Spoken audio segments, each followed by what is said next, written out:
I don't quite understand the logic behind Panasonic's naming scheme. Here in Europe this is GX80, in America GX85 and in Japan G7X Mark II. It just confuses potential buyers and makes it harder to find reviews. Luckily this turned out to be the worst thing about this camera, and everything else that really matters, image and video quality and overall performance, is really good. So let's take a closer look. GX80 is a fairly compact camera. GM5 is even smaller, but I think GX80 is better choice not only because of more features, but is easier to hold in hands. Tiny cameras are sometimes awkward to handle, and GX80 is as small as possible and still has a full set of external dials and buttons. It is not weather resistant, so it would be smart to avoid extremely dusty or wet environments. With the battery and kit lens, it weighs just around 500 grams. I usually use DSLR, so GX80 is light for my standards. It is small enough to fit in both of my winter coat pockets. Tripod mount is relatively close to battery and memory card compartment. With bigger tripod plates, it will be impossible to open the door. Camera is well assembled together. It feels reassuringly in hands. It has a small grip up front which helps to hold it. It is covered with some sort of leather imitation which can become slippery in summer with moist hands, so please use neck or wrist strap to secure the camera. All the controls are placed on logical positions and easy to reach. Both control dials sit just where my thumb and index fingers are. All the other buttons are easily accessible with my thumb. They are a bit small, but this is a smallish camera, so you'll have to live with that. At least they have audible click when pressed. There are 4 physical buttons which can be customized and extra 5 virtual buttons which can be assigned and accessed using touch tab option on LCD screen. Combined with direct access to ISO, drive, white balance, focus point settings and quick menu, I was able to fully customize this camera to my taste and therefore avoid using main menu system in most situations. GX80 doesn't use latest generation 20 megapixel sensor. It has 16 megapixels, what in terms of resolution I think is actually enough for most casual shooters. To elevate image quality, Panasonic removed anti-aliasing filter, leading to more detailed images. By default, and by that I mean straight from the box, JPEG shots from the camera look neutral. Colors are a bit muted and I wish it handled shadows a bit better.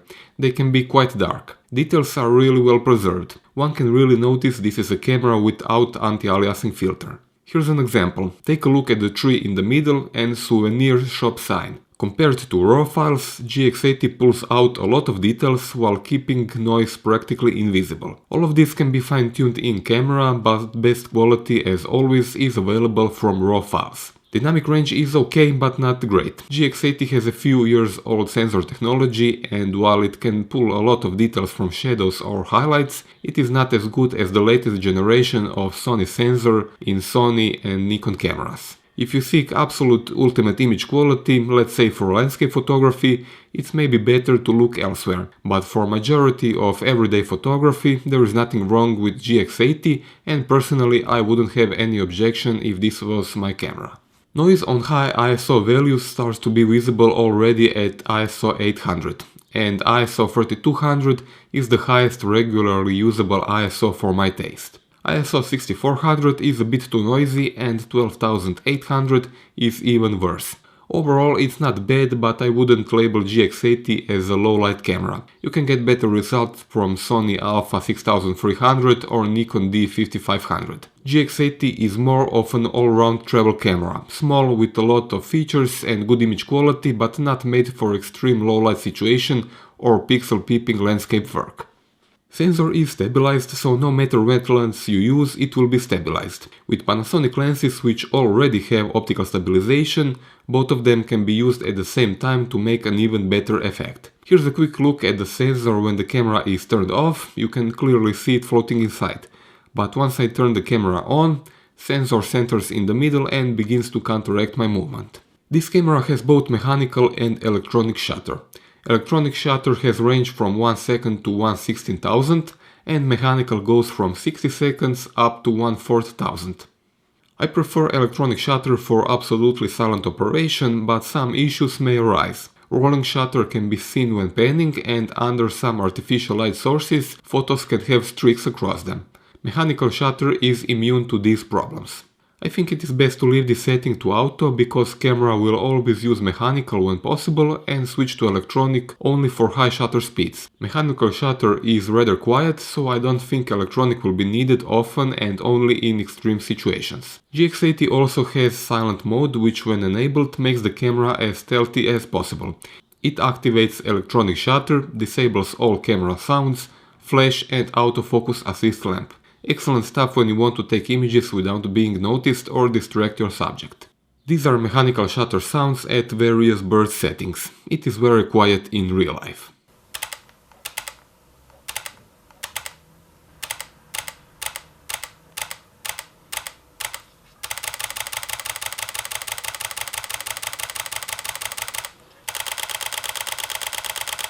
I got this camera on review with 12 to 32mm kit lens. It's a nice little lens with 3x optical zoom covering the most useful focal range.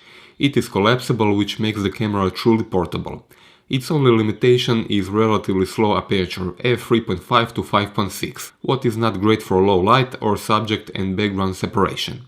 If you wonder what might be good lenses to buy after the kit lens, head to Micro Four Thirds lens guide on my blog. The link is in description below the video.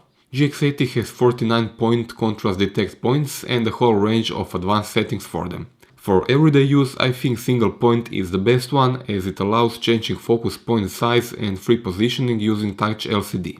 You can also activate touch shutter option. The camera fires a shot once it focuses. Basically, it behaves like a smartphone.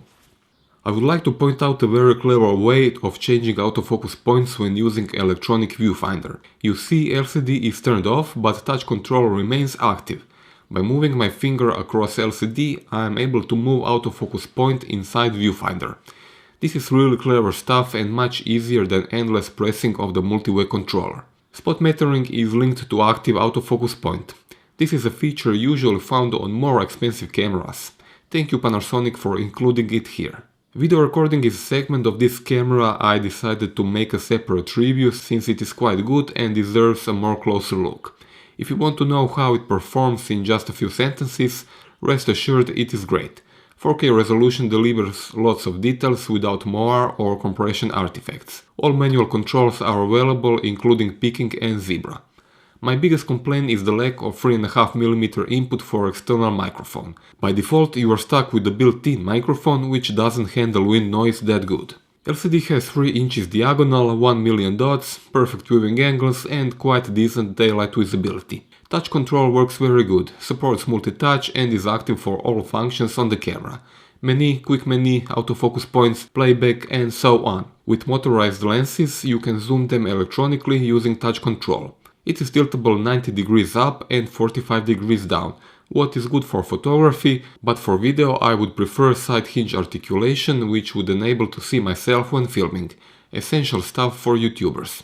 Electronic viewfinder has very high 2.76 million dots, but in size it is much smaller compared with the ones on GX8 or Fuji X2, which are by the way more expensive cameras. Sadly, it uses field sequential technology instead more advanced OLED. The result is RGB tearing.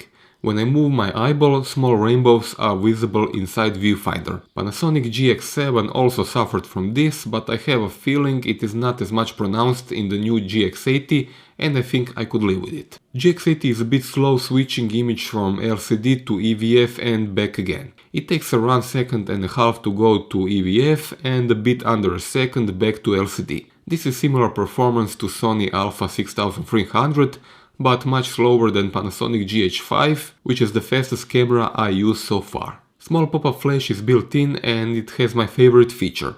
It can be tilted and held with finger upward to get rudimentary bounce function.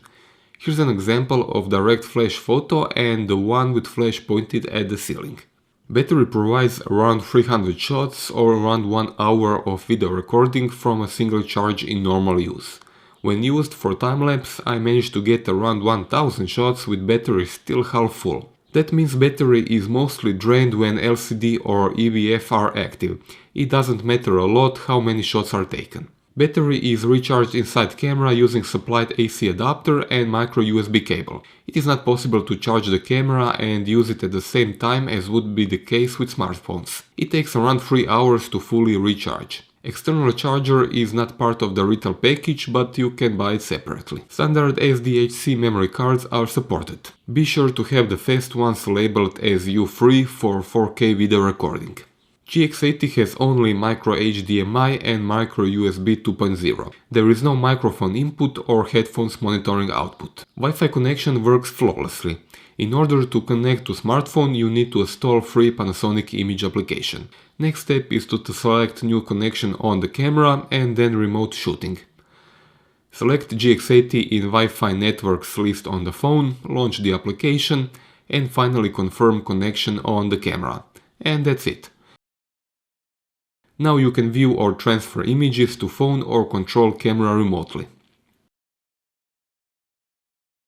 As far as I have played with it, pretty much all camera controls are available through phone application.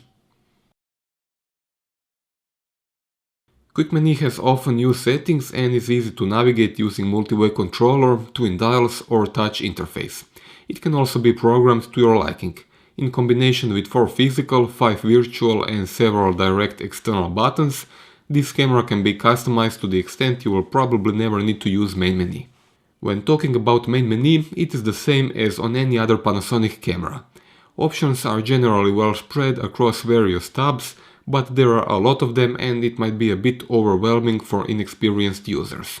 Altogether, Panasonic made a really capable camera in a tiny package. What I think stands out is overall simplicity of use. Twin dials combined with touch LCD, which works as focus point selection tool even when using electronic viewfinder, makes this camera easy to handle. Built-in sensor stabilization is a major deal, not only for video recording but also still image shooting with non-stabilized lenses. Image quality is not maybe top of the range, but I don't think most users will have any objections. As for what I didn't like, on top of the list is the lack of microphone input, field sequential electronic viewfinder and the lack of external charger. Charger can easily be bought as an extra, but for viewfinder and the lack of microphone input, you will need to decide for yourself if you can live without them. If yes, I think you will get one really capable camera with really good image and video quality. That's all for this review. If you have a question, feel free to ask me in the comment section below. Subscribe to my channel for updates, and if you want to support my work, buy stuff on Amazon using my affiliate links below the video. You will not pay any more than otherwise, but I will get a small percentage. Thanks for watching.